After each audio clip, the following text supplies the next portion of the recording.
Alors, regardons comment on peut calculer un nombre de plants à mettre sur une surface à partir d'une densité de plantation.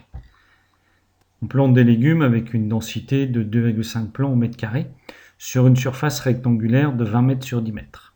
Donc on va déterminer le nombre de plants de légumes à planter et la surface pour chaque plant. On va imaginer que chaque plant aura la même surface. On peut le faire sans tableau de proportionnalité assez rapidement, mais on va, comme on l'a déjà fait auparavant, prendre un tableau de proportionnalité, 2,5 plants sur 1 mètre carré, et je cherche combien de plants sur 600 mètres carrés. Voilà, on obtient ce tableau-là, sachant que les 600 vient du calcul de la surface, longueur fois largeur, 30 fois 20, 600 mètres carrés. Donc maintenant, on connaît le tableau de proportionnalité, le produit en croix, donc on va faire 2,5 fois 600 divisé par 1, donc dans le calcul, on ne divise pas par 1, ce qui fait 1500 plants. Ensuite, pour avoir la surface pour 1 mètre carré, on repart du principe de la densité, 2,5 plants sur 1 mètre carré, et on cherche, nous, pour un plan, combien on va avoir de mètres carrés. On fait notre produit en croix, 1 fois 1 divisé par 2,5. Et on trouve une surface par plan de 0,4 mètres carrés.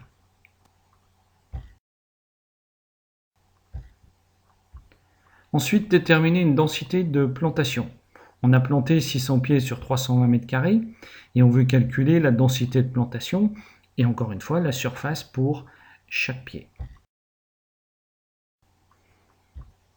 Alors avec la méthode du produit en croix, parce qu'on verra aussi notre méthode avec une formule, on part de 600 pieds sur 320 mètres carrés et on sait qu'une densité, c'est le nombre de pieds sur 1 mètre carré. Donc combien de pieds sur 1 mètre carré? Produit en croix, 600 fois 1 divisé par 320, on trouve 1,875 pieds par mètre carré. La densité, on ne perd pas de vue, donc c'est le nombre de pieds sur 1 mètre carré. Ensuite, avec une formule, en fait, on peut résumer le fait que la densité, c'est le nombre de pieds divisé par la surface, puisqu'on ramène à 1 mètre carré. Donc on divise tout de suite 600 par 320, nombre de pieds sur la surface, et on retrouve tout de suite les 1,875. Ensuite, le calcul de la surface pour chaque pied, avec la méthode produit en croix, PEC. 600 pieds, donc 320 mètres carrés. Cette fois-ci, je vais chercher la surface pour un pied. Je fais le produit en croix. 1 fois 320 divisé par 600. Environ 0,53 mètres carrés par pied.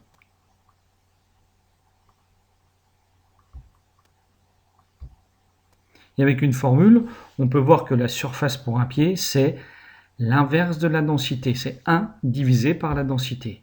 Donc 1, tout à l'heure, on avait trouvé 1,875. Donc si on fait 1 sur 1,875, on retrouve les 0,53 mètres carrés.